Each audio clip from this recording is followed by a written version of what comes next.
मध्य प्रदेश के मुख्यमंत्री डॉक्टर मोहन यादव ने सदस्यता पर्व संगठन अभियान 2024 का बूथ स्तर की कार्यशाला मेरा बूथ सबसे मजबूत को संबोधित किया।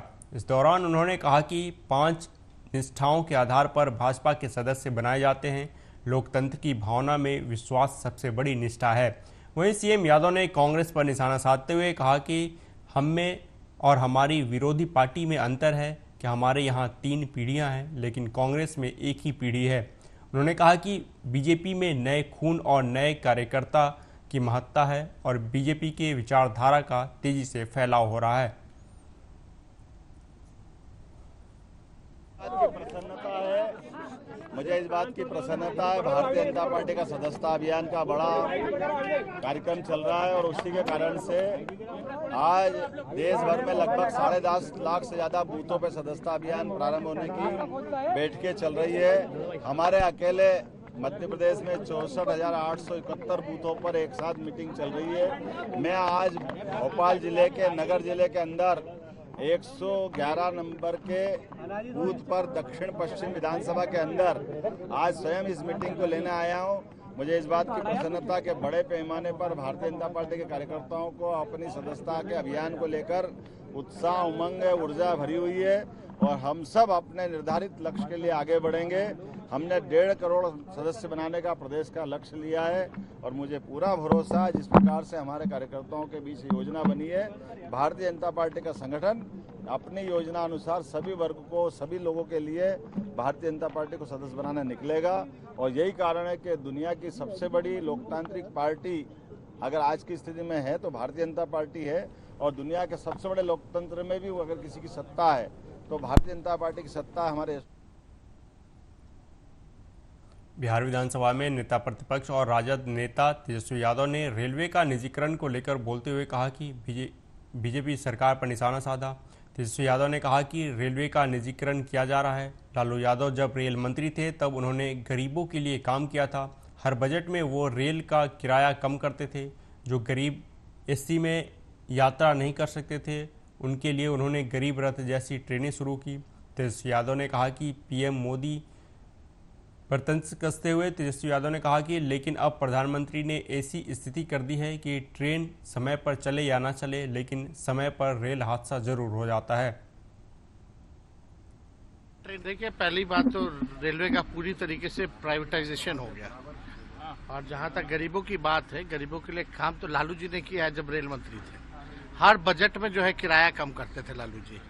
रेलवे को जो है मुनाफा जो है 90,000 करोड़ का दिलाया गया और मुनाफे के बावजूद भी आप देखिएगा कई प्रकार के जो ट्रेन जो गरीब एसी में सफर नहीं कर पाता था उनके लिए गरीब रथ जैसा ट्रेन जो है लालू जी ने चलाने का काम किया ताकि गरीब से गरीब व्यक्ति भी एसी में सफर कर सके। तो लालू जी ने जो काम किया। लेकिन आजकल तो प्रधानमंत्री जी ने रेलवे की ऐसी स्थिति कर दी है कि ट्रेन समय पे चले ना चले लेकिन एक्सीडेंट ट्रेन का समय पे जरूर होता है। कितनी घटनाएं हुई हैं ट्रेन पर रेल हादसे को लेकर गिरिराज सिंह कह रहे हैं कि एक खास तबका है जो स्लीपर सेल की तरह काम कर रहा है रास्तों में। पुल भी उखाड़ रहे हैं, है ना, ट्रेनों का एक्सीडेंट करा दे रहे हैं, सब कुछ करा दे रहे हैं, तो लोग बैठा कहला सत्ता में पकड़। वहीं छत्तीसगढ़ पहुंचे आजाद समाज पार्टी कांसीराम के अध्यक्ष और सांसद चंद्रशेखर आजाद ने कहा कि पूरे छत्तीसगढ़ और देश ने देखा कि किस तरह से सरकार के इशारे पर प्रशासन और पुलिस ने आरोपियों को बचाने के लिए सतनामी समाज पर कार्रवाई की। उन्होंने कहा कि पूरे छत्तीसगढ़ की तरफ से समस्याओं को लेकर हमें जो ज्ञापन दिए गए हैं उसके संबंध में हमारी रैली है। यह हमारी यात्रा का प्रथम चरण है। उन्होंने कहा कि 4 चरण में यात्रा पूरी होगी।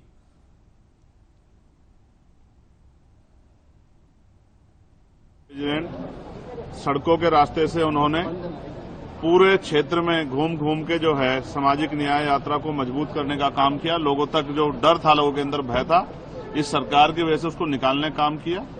आज हम लोग जो ज्ञापन और जो समस्या है पूरे छत्तीसगढ़ की तरफ से हमें दी गई है उसको लेकर हमारी रैली है। ये हमारी यात्रा का प्रथम चरण है। ऐसी 3 और यात्रा यानी कि 4 चरण में पूरी यात्रा होगी और लगातार बड़ी बड़ी सभाएं करके समाज को एकजुट करके और सरकार के द्वारा जो जुल्म किया जा रहा है या अधिकारों से जो वंचित रखा जा रहा है उसके खिलाफ हमारा मोर्चा जारी रहेगा।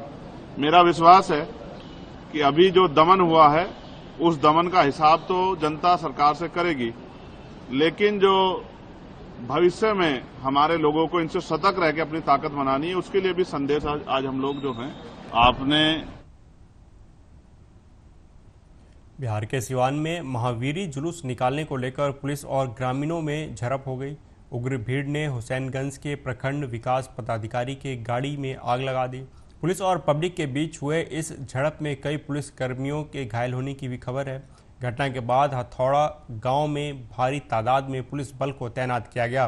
घटनास्थल पर सिवान के एसपी अमितेश कुमार और जिला अधिकारी मुकुल कुमार गुप्ता पहुंचकर पूरे मामले पर नज़र बनाए हुए थे। एसपी अमितेश कुमार खुद हालात सामान करने में जुटे रहे। हुसैनगंज थाना क्षेत्र के हथौड़ा गांव की ये घटना है।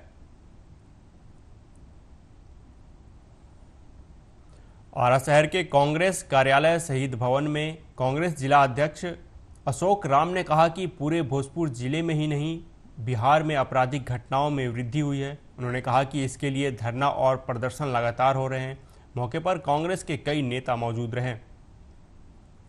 मंत्री जी से हम लोगों ने कई बार मांग किया है कि इस पर लगाम लगाया जाए, लेकिन ये सुन नहीं रहे हैं। बिहार में अफसरशाही हावी है, कोई सुनने को तैयार नहीं है। आए दिन आपराधिक घटना हो रहा है, गोलियां चल रही है, लोग इंजर्ड हो रहे हैं, मर रहे हैं, इस पर कोई कार्रवाई हो नहीं रही है। एक खानापूर्ति है कि गिरफ्तारी हुई, धराए, लेकिन अपराधी चरम सीमा पर अपराध कर रहे हैं, इस पर कोई लगाम नहीं लग रहा है। वहीं बिहार के भागलपुर के गोपालपुर से जदयू विधायक गोपाल मंडल ने अपने ही पार्टी के भागलपुर जदयू सांसद अजय मंडल पर पलटवार करते हुए कई गंभीर आरोप लगाए हैं। गोपालपुर जदयू विधायक गोपाल मंडल ने कहा कि हम पर झारखंड का लाल पानी पीने जैसे पूरे वंशजों पर गलत आरोप लगाने वाले भागलपुर के सांसद अजय मंडल सहित पूरा वंशज अफीम का खेती करता था। अपने ज़मीन पर दारू का पॉलीथीन बनाकर दारू बेचने के साथ दारू का भी सेवन करता था। इतना ही नहीं, भागलपुर के सांसद अजय मंडल विधायक बनने से पहले और विधायक बनने के बाद रेलवे लाइन के पटरी को काटकर गलाकर बेचते थे। बिजली चले जाने पर 5-5 किलोमीटर तक बिजली का तार का चोरी करते थे। वहीं ओवरलोडेड ट्रक का वसूलीबाजी भी करते थे। जदयू विधायक गोपाल मंडल ने कहा कि जो विधायक सांसद रहते खुद गलत कार्यों का अंजाम दिया हो और सांसद रहते ट्रक से वसूली करता हो, वैसे सांसद मेरे ऊपर गलत आरोप लगाए, ये शोभा नहीं देता। सुने उन्होंने क्या कुछ कहा। लोग तो बिल्कुल झारखंड का उन्होंने छिपा के बोला, झारखंड का पानी बोले, हम क्लियर उसको बोलते हैं। झारखंड का शराब वो लाके सेवन करते हैं ये लोग। तो बतवा ये है कि हम लोग पूर्ण रूप से विधानसभा में सत्र के क्रम में कसम खा लिए ना पिएंगे नहीं पीने देंगे, और सही बात बोलते हैं और ना पीते हैं, पीने वाले को पकड़वाते हैं। इसमें हमारा चचेरा भाई शराब में पकड़ा गया, बिल्कुल हम बोले कि इसको जेल भेजिए, जेल भेजिए। तो हम उसमें हमें बड़ा ईमानदार आदमी हैं और ठोस विचार का आदमी है। वो आरोप लगाते हैं तो बड़ा गलती काम करते हैं और कहते हैं इनका वंशजे गड़बड़ है। हमारे पिताजी कभी दारू का मुंह नहीं देखा है, क्योंकि गरीब आदमी, हम लोग गरीब तबके से आए हैं और संघर्ष करते करते जगह पर आए हैं। हमारा बेटा साथ में बैठा हुआ है, छोटा बेटा आशीष, ये देहरादून में पढ़ते थे, वहाँ से आए हैं, अभी एमए में एडमिशन लिए हैं यहीं पर, चूँकि बैरिस्टर बनना था। हमके लिए पढ़ो सीधा। बिजनेस भी करते हैं, कुछ काम भी करते हैं, और दूसरी बात ये होटल का भी काम करते हैं, अपना होटल चलाते हैं। ये सुपारी तक नहीं खाते हैं, और पुरिया खाने वाले को जो इनके साथ में रहता है उसको होटल से निकाल दिया जाता है। तो हमारा कुल खानदान कहाँ खड़ा? हमारी पत्नी पीती है, हमारा बड़ा बेटा पीता है, सो बात नहीं है। हम लोग चूँकि गरीब तबके के लोग हैं तो सोच समझ के चलते हैं। अजय सासाराम के नगर थाना के कुरैच में मॉर्निंग वॉक के दौरान बाइक सवार अपराधियों ने एक बुजुर्ग की गोली मारकर हत्या कर दी। बताया जा रहा है कि लूटपाट के दौरान हत्या के वारदात को अंजाम दिया गया। बुजुर्ग से उनके जेब में हाथ डालकर जबरदस्ती 4000 रुपये भी लूट लिए गए। मृतक का पुत्र विष्णु पासवान ने बताया कि उनके पिता प्रत्येक दिन सुबह मॉर्निंग वॉक के लिए जाते थे। हर रोज़ की तरह आज भी जब वो मॉर्निंग वॉक के लिए निकले, इसी दौरान बाइक सवार अपराधियों ने उनसे लूटपाट करने की कोशिश की। जब उन्होंने विरोध किया तो उन्हें गोली मार दी गई और पॉकेट से लगभग 4000 रुपये भी छीन लिए गए।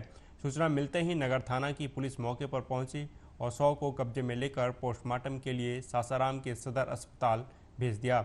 सासाराम के एसडीओपी दिलीप कुमार मौके वारदात पर पहुंचे, छानबीन में जुट गए और साथ ही आसपास के सीसीटीवी फुटेज भी देखे जा रहे हैं। यार सुबह रोज के भाग के सुबह अपना टहलने जा रहे थे। हाँ चाय पानी पीने, बुजुर्ग आदमी हाँ अपना रास्ता देखकर मौका देखकर अपना छींक लिया, छींक कर छीनने लगा। सब क्या छीनने लगा? उनका सब मोबाइल छीन रहा था, चैन छीन रहा था। तब अपना ऐसे किए, पॉकेट में हाथ लगाकर पैसा तो निकाल लिया। करीब 4000 का लगभग रुपया था। अपना निकाल लिया मोबाइल, इसके बाद अपना कह देंगे बस गोली मार दी, गिर के कहारने लगे, नरियाने लगे। उसके बाद लोग इकट्ठा हुए। अब क्या इकट्ठा हुए, यहाँ पर लेकर हम लोग चले आए। कितना पैसा छीना है? करीब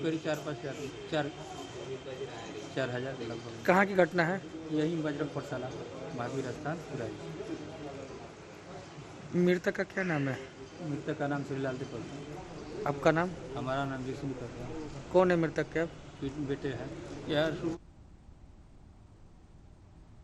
सीतामढ़ी में इन दिनों सुशासन की सरकार में अपराधियों के हौसले बुलंद दिखाई पड़ रहे हैं।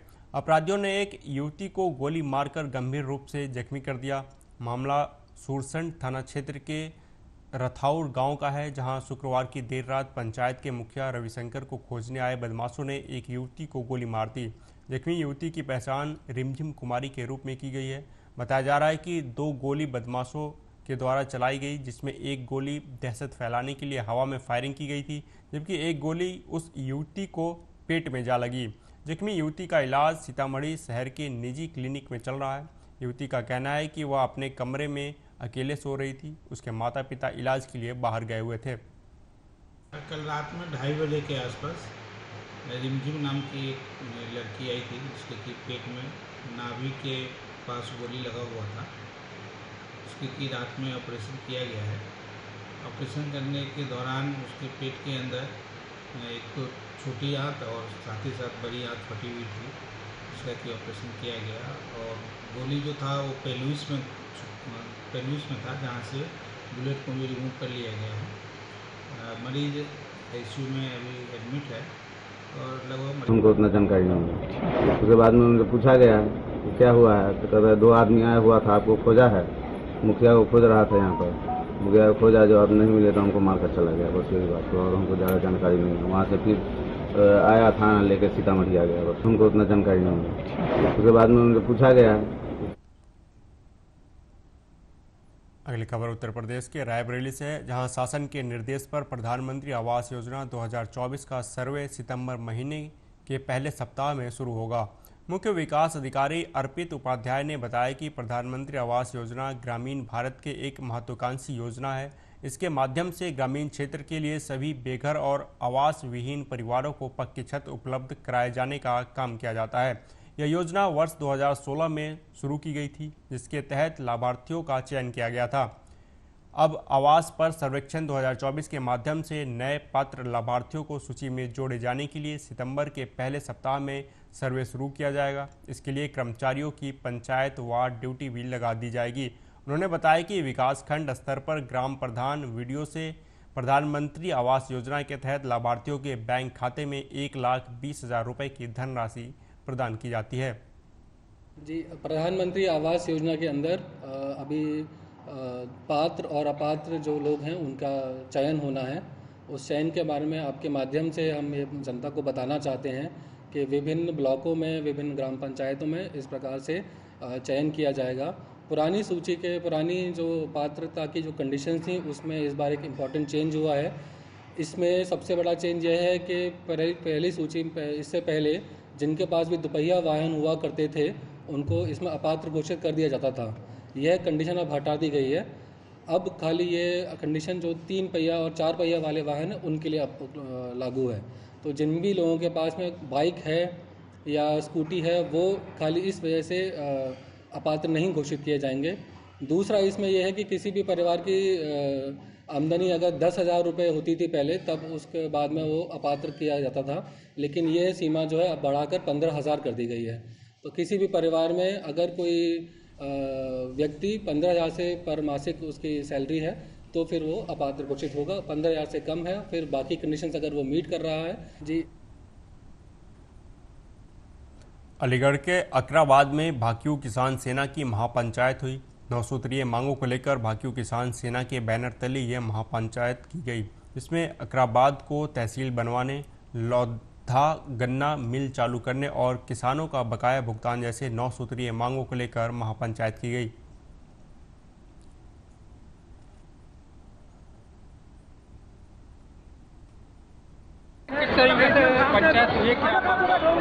भाई साहब, हम अकराबाद क्षेत्र में आए हैं। अकराबाद क्षेत्र में बहुत सारी दिक्कतें हैं। किसानों को त्रस्त कर रखा है, चाहे रास्ता हो, चाहे बिजली हो, चाहे गाय हो, चाहे गन्ने की पेमेंट हो, चाहे मिल बंद हो। मैं कह रहा हूँ यहाँ कुछ बचा ही नहीं है। लोग बाग जी रहे हैं, बड़ी मुश्किल से जी रहे हैं। इन मुद्दों को लेकर हमने यहाँ पंचायत रखी है। पंचायत में क्या क्या मांग रखी है? मध्य प्रदेश के शिवपुरी जिले के पोहरी में चांदपुर रोड पर शनिवार को एक स्कूल वैन में अचानक भीषण आग लग गई। वैन में से धुआं निकलता देखकर स्कूली बच्चों में चीख पुकार मच गई। आसपास मौजूद ग्रामीणों और ड्राइवर ने वैन में से स्कूली बच्चों को बाहर निकाला, जिससे स्कूली बच्चों की जान बच गई, नहीं तो बड़ा हादसा हो सकता था। जानकारी के अनुसार चांदपुर गांव में चलने वाले एक स्कूल का वैन शनिवार को बच्चों को लेकर स्कूल आ रही थी। इसी दौरान चांदपुर गाँव की पुलिया के पास अचानक स्कूल वैन में धुआं निकलने लगा। ड्राइवर ने ग्रामीणों की मदद से तुरंत स्कूली बच्चों को वैन से बाहर निकाला। वैन में आग इतनी तेजी से फैली कि देखते ही देखते स्कूल की वैन आग का गोला बन गई। स्कूल वैन में आग लगने के कारण वायरिंग में शॉर्ट सर्किट बताया जा रहा है। मौके पर पहुंची पुलिस ने मामले की जांच शुरू कर दी है। उधर मध्य प्रदेश के डिंडोरी नगर परिषद द्वारा बड़ी कार्रवाई करते हुए नगर के बड़े और प्रतिष्ठित missionary mother Teresa high secondary school में उस वक्त ताला जड़ दिया गया जब लगातार नगर परिषद की सूचना और नोटिस के बाद भी नगर परिषद की संपत्ति कर सहित अन्य मदों की बकाया राशि 24 लाख रुपए जमा नहीं करने और स्कूल प्रबंधन द्वारा टाल मटोल किया जा रहा था। लगभग 1 साल से लगातार जारी नोटिस के जवाब नहीं देने और नगर परिषद के टैक्स की बकाया राशि जमा नहीं करने पर आज नगर परिषद का राजस्व अमला मदर टेरेसा स्कूल पहुंचा और राशि जमा करने की बात कही। स्कूल प्रबंधन द्वारा राशि जमा नहीं करने पर कार्रवाई करते हुए स्कूल के प्राचार्य और कार्यालय स्टाफ रूम को सील कर नोटिस तामील किया गया। लगभग 25 लाख रुपया नगर पालिका को मदर टेरेसा से इससे लेना है, जिसके संबंध में हमने नोटिस भेजा। उसके बाद हमने लीगल एडवाइस नोटिस भेजा कि हमारा इसको छूट प्राप्त है। हमने कहा डिडोरी का कोई आर्डर हो तो उसके आर्डर की कापी उपलब्ध कर जैसे छूट का आदेश दिया गया, और नहीं तो अंडर प्रोटेस्ट राशि जमा करने के उनको सूचना दे दी गई है। उनके वकील आनंद पांडे हैं, उनको सूचना दे दी है कि आप अंडर प्रोटेस्ट राशि जमा कराएं। जो भी निर्णय होगा, कोर्ट का निर्णय होगा या जिला प्रशासन जो निर्देश करेगा उसके तरफ से कार्रवाई कर ली जाएगी। पंजाब के समराला मछुआरा रोड पर बालियो गांव के पास मोटरसाइकिल पर मछुआरा साहिब से समराला की ओर आ रहे एक व्यक्ति को सड़क पर जा रहे एक भैंस ने जोरदार टक्कर मार दी। टक्कर इतनी जबरदस्त थी कि मोटरसाइकिल सवार युवक मुकेश की मौके पर ही मौत हो गई। युवक बिहार का रहने वाला था जो काम के सिलसिले में समराला जा रहा था। रास्ते में उसके साथ यह घटना घटी। मौके पर समराला पुलिस पहुंची और शव को अपने कब्जे में लेकर समराला के सिविल अस्पताल में पहुंचाया और आगे की कार्रवाई शुरू कर दी है। रोड ਦੇ ਉੱਤੇ ਡੰਗਰ ਨਹੀਂ ਫਿਰਨੇ ਚਾਹੀਦੇ ਕਿਉਂਕਿ ਡੰਗਰਾਂ ਦੇ ਨਾਲ ਬਹੁਤ ਹਾਦਸੇ ਹੁੰਦੇ ਨੇ। ਤੁਹਾਨੂੰ ਪਤਾ ਕਿ ਗਵਰਨਮੈਂਟ ਇਹਨਾਂ ਵਾਸਤੇ ਕੋਈ ਕਾਨੂੰਨ ਨਹੀਂ ਬਣਾ ਰਹੀ। ਇਹਨਾਂ ਨੂੰ ਰੋਡ ਤੇ ਨਹੀਂ ਲੈ ਕੇ ਆਉਣਾ ਚਾਹੀਦਾ। ਆਪਣੇ ਵੀ ਤਾਂ ਜ਼ਿਮੀਂਦਾਰਾਂ ਦੇ ਹੋਰ ਭਰਾਵਾਂ ਦੇ ਸਾਡੇ ਸਾਰਿਆਂ ਦੇ ਡੰਗਰ ਰੱਖੇ ਹੋਏ ਨੇ। ਆਪਾਂ ਘਰਾਂ ਦੇ ਵਿੱਚ ਇਹਨਾਂ ਨੂੰ ਪਾਲ ਰਹੇ ਹਾਂ, ਘਰਾਂ ਦੇ ਵਿੱਚ ਇਹਨਾਂ ਨੂੰ ਪੱਠੇ ਲੈ ਕੇ ਜਾਂਦੇ ਹਾਂ ਤੇ ਇਹਨਾਂ ਨੂੰ ਖੁੱਲ੍ਹੇਆਮ ਰੋਡਾਂ ਉੱਤੇ ਇਹਨਾਂ ਨੇ ਇਹਨਾਂ ਨੂੰ ਆਜ਼ਾਦੀ ਦਿੱਤੀ ਹੈ ਵੀ ਇਹ ਰੋਡਾਂ ਦੇ ਉੱਤੇ ਲੈ ਕੇ ਡੰਗਰ ਇਦਾਂ ਘੁੰਮਣ।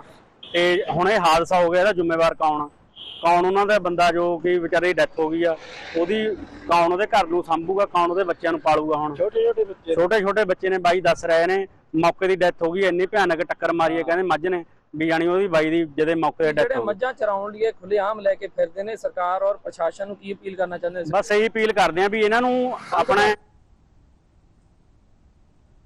फिलहाल इस बुलेटिन में अभी तक के लिए इतना ही। देश दुनिया की तमाम खबरों के लिए देखते रहिए आर्या न्यूज़। नमस्कार।